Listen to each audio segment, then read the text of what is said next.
صلوا علی الحبیب صلی اللہ علی محمد صلی اللہ علیہ وسلم۔ یہ جو خبریں ہیں نا، اس کی بنیاد پر اگر جاتا ہوں تو وہی مشہور ایک 3 جملے، زن، زر و زمین۔ یا تو عورت کے چکر میں قتل کیا، یا جائیداد و مال کے چکر میں قتل کیا، یا نشے کی حالت میں۔ اسی طرح کتاب میں واقعہ لکھا ہے کہ اس نے اپنی ماں سے پیسے مانگے، نشے کی وجہ سے ماں منع کرتی رہی، آخر کار جب ماں نے ہاتھ کھینچ لیا نا کہ اب 1 روپیہ نہیں دوں گی، تو باپ تھا باہر، باپ نوٹے کمانے میں مصروف تھا۔ یہ جو نوٹے کمانے میں دنیا بھر میں مصروف ہوتے ہیں نا، ان کے لیے بھی اس پہ بڑی عبرت ہے، جو بالکل تربیت کی طرف توجہ نہیں کرتے۔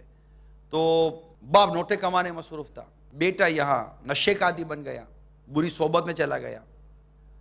ماں کو جب پتہ چلا تو ماں نے پیسے دینے بند کر دیے۔ اب وہ پیسے مانگے، ماں پیسے نہ دے۔ آخر کا اس نے کہا دیکھ پیسہ دے ورنہ میں باپ کو بول دوں گا کہ تیرے فلاں مرد سے ناجائز تعلقات ہے۔ اور ماں کی تو حالت خراب ہو گئی۔ بولا بدبخت، تو ماں پر تہمت باندھ رہا ہے۔ بولا ماں دیکھ مجھے چھیر نہیں، مجھے پیسے چاہیے۔ اب اس کو اپنا بھی نشے کا انتظام کرنا ہے، دوستوں کے لیے بھی نشے کے لیے چیزیں لینی ہے۔ ماں بولی میں نہیں دوں۔ ماں بھی غصے میں آ گئی، جب ماں کے اتنی بڑی تہمت لگے گی تو ماں غصے میں آ جائے گی۔ ماں نے بھی چلانا شروع کیا، اس نے خنجر لیا، پے در پہ ماں پر حملے کا، ماں دیتی ہے کہ نہیں دیتی، ماں دیتی ہے کہ نہیں دیتی، ماں دیتی ہے کہ نہیں دیتی۔ ماں چلائے بیٹا چھوڑ چھوڑ چھوڑ چھوڑ۔ بیٹے کی سمجھ میں کچھ نہ آیا، ماں کو زخمی کرتے کرتے کرتے کرتے خون میں لت پت لاش ماں کی زمین پڑی، طرف طرف کہ ماں مر گئی۔ پولیس پکڑ کے لے گئی۔ وہاں پتہ چلا باپ کو جو نوٹے کمانے میں مصروف تھا کہ واپس آؤ۔ واپس آئے تو دیکھا ایک طرف بیوی کی لاش پڑی ہے۔ قاتل کون؟ تو قاتل جیل میں ہے۔ کون؟ اس کا اپنا اکلوتا بیٹا۔ دولت جو اس نے بیوی بچوں کے لیے کمائی، بیوی قتل ہو گئی۔ کس کے ہاتھوں؟ بیٹے کے ہاتھوں۔ بیٹا کہاں؟ پھانسی کے پھندے کی طرف جا رہا ہے۔ اب یہ سب عبرت ہے کہ جب ہمارا بیٹا باہر میلے میں مارکیٹ میں آتا جاتا ہے، آپ کیوں نہیں پوچھتے کہ بیٹا تو کس کے ساتھ آتا جاتا ہے؟ موٹر سائیکل پہ کس کے ساتھ جا رہا ہے، گاڑی میں کس کے ساتھ جا رہا ہے، اسکول میں کس کے ساتھ اٹھتا بیٹھتا ہے، کالج میں کس کے ساتھ اٹھتا بیٹھتا ہے، گلی میں محلے میں کس کے ساتھ اٹھتا بیٹھتا ہے؟ کبھی آپ نے غور کیا؟ نہیں۔ کمانا شروع کیا، آپ نے پوچھا کہ بیٹا کہاں سے کما کر لا رہے ہو؟ نہیں۔ یہاں میں ان نوجوانوں کو بھی مدری پھول عرض کروں گا کہ جو اس نشے کے عادی بنتے ہیں، شروع میں سگریٹ پیتے ہیں، یہ سگریٹ پیتے پیتے بعضوں کا نشے والی سگریٹ پینا شروع کر دیتے ہیں، پھر چرس اور جس کو یہ ہیروئن کہتے ہیں اور طرح طرح کی وہ نشہ آور چیزیں ہوتی ہیں جو سگریٹ میں ڈال کے یہ لوگ پیتے ہیں، طرح طرح کا نشہ لیتے ہیں۔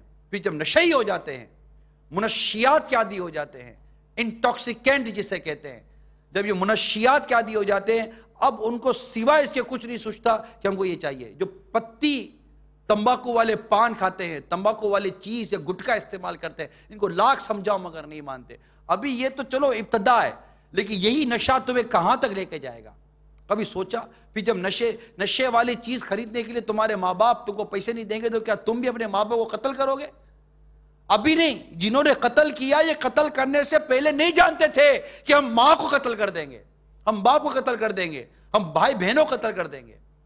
یہ لڑکی کے چکر میں پڑنے والے یہ نہیں جانتے تھے کہ یہ محبت کی یہ راستہ مجھے ماں باپ اور بھائی بہنوں کا قاتل بنا دے گا۔ یعنی جو بد اخلاقی کا راستہ ہے، جو غیر شرعی راستہ ہے، جو اللہ اور اس کے رسول کی نافرمانی والا راستہ ہے، اس کی انجام کے برا ہونے میں کیا شک ہے آپ کو؟ جو بھی اللہ تعالیٰ کی نافرمانی کے راستے پر چل رہا ہے، رسول اللہ صلی اللہ تعالیٰ علیہ وسلم کی نافرمانی کے راستے پر چل رہا ہے، اسلام و شریعت کی نافرمانی کر رہا ہے، وہ اس انجام کو کیوں بھول جاتا ہے کہ یہ اس کا اینڈ کیا ہے؟ یہ کیسے ہو سکتا ہے کہ سارے بروں کا انجام تو برا ہو، تم برائی کرو تمہارا انجام برا نہیں ہوگا؟ تم نے اپنے انجام کو اچھا کیسے سمجھ لیا ہے کہ ہم کچھ بھی کر لیں ہمارا انجام برا نہیں ہوگا؟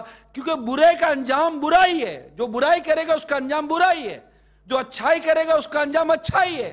تم برائی پر برائی کرتے چلے جاؤ، تم ظلم پر ظلم کرتے چلے جاؤ، تم زیادتی پر زیادتی کرتے چلے جاؤ، تم قتل و غارت گری کا بازار گرم کرتے چلے جاؤ، تم اغوا برا تاوان کا سلسلہ شروع کرو، تم بھتہ خوری شروع کرو، تم اتنی نافرمانی اور برائی کا بازار گرم کرو، اور تم یہ بھول گئے کہ تمہارا انجام برا نہیں ہوگا، یا تو تمہیں توبہ کی توفیق ملے گی اور تم اللہ تعالیٰ کی بارگاہ میں معافی مانگو گے اور اپنی توبہ کے تقاضے پورے کرو گے۔ اور اگر اسی طرح بے باکی کے ساتھ جیتے رہے اور اسی طرح گناہ اور ظلم پر تمہیں موت آ گئی، پھر کیا کرو گے؟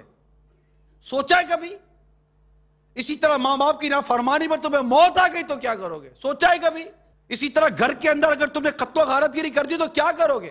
صلوا علی الحبیب صلی اللہ علی محمد صلی اللہ علیہ وسلم۔